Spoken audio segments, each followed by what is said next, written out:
On the last episode, we went to the largest seafood auction in America. We got a first-hand look at the auction process, got to see all the fish, and learned how to pick great tuna.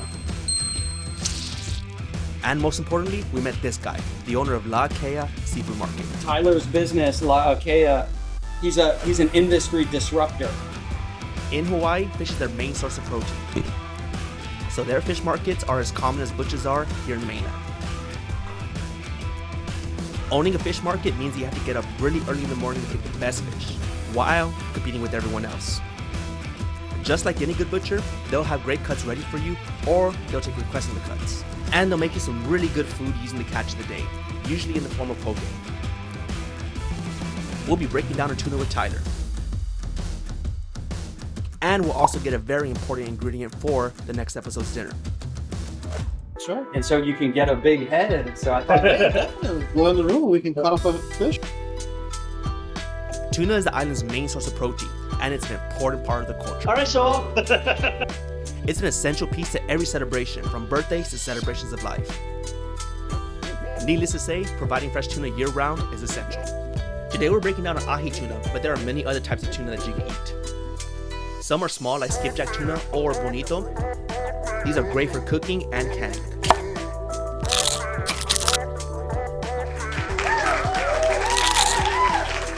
Other species like bluefin are huge. They taste great and they have large fillets, particularly a belly section.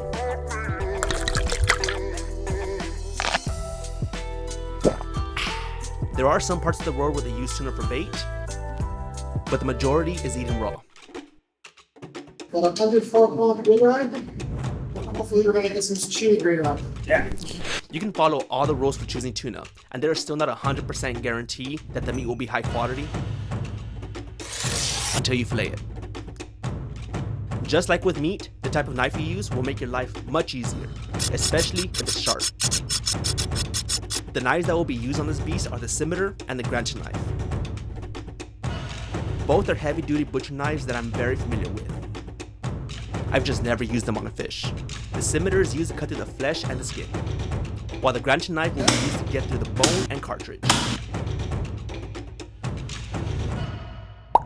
This is what we came for, the tuna head. It's intimidating to people, but it has some great meat on it. The bottom part near the collarbone is going to have some very fatty meat. The top part will be part of the akami meat. It'll be more firm and less fatty with a different taste. And in the middle will have a marriage of bone and tissue to create different textures and flavors.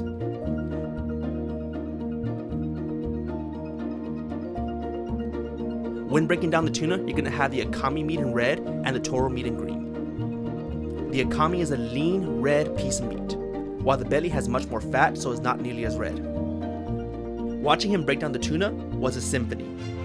And we're doing what's called riding the bone, where I can't really necessarily see what I'm cutting, I've broke down many fish in my life, but they're much different when they're this large.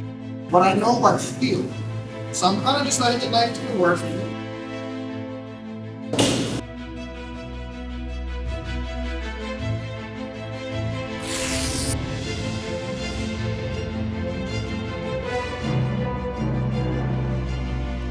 And remember, a good chef always tastes his ingredients.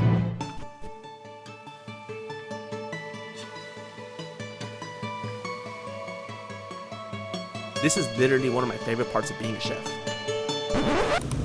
Now that we have the top layers removed, it's time to get to the bottom ones. And there is only one way to get to them: by removing the spine. It's really impressive watching me break down a tuna. You're a professional, but this is just my personal way. It's time for a snack break. Let's try this out. Nice, awesome. You want to use?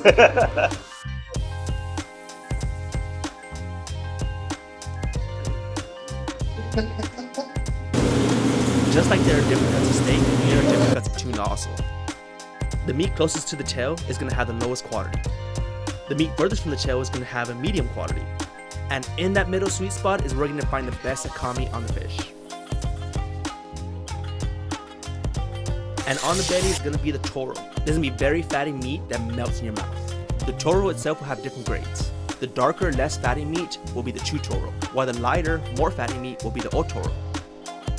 Between the toro and the akami, there's a clear color difference. The toro will have a lighter color due to all the fat inside, while the akami will be more red because of how lean it is. The toro meat is very fatty. Even handling it will leave your hands greasy. It's the wagyu of the tuna, so it melts in your mouth. The akami piece will be much leaner, thus not much fat, but it will have more distinct flavors. But they are both delicious.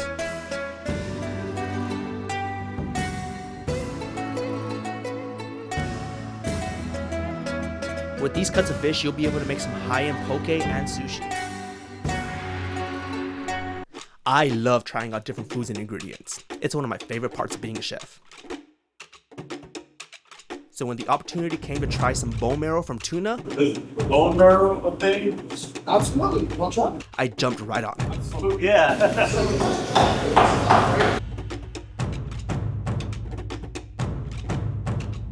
It'll pop right open. Ooh, it's all the jello right there. Wow. Wow. See the consistency? Bon appetit. All right, so you just get it out. Yeah, no, just go ahead, grab it like this. Okay. Bon appetit.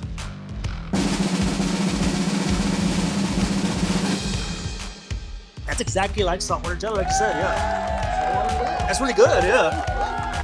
I know this sounds funny, but it tasted like a jello with a slightly salty taste. It was actually enjoyable. And I got my friends to enjoy it also. Kind of. Can't beat that. Man, Now that we got some new knowledge and have cleaned up, we'll take our head to prepare dinner for the next episode. I appreciate it. I got head. On the next episode, we'll be exploring the head and cooking everything inside it. From the collarbone to the eyeballs and everything in between.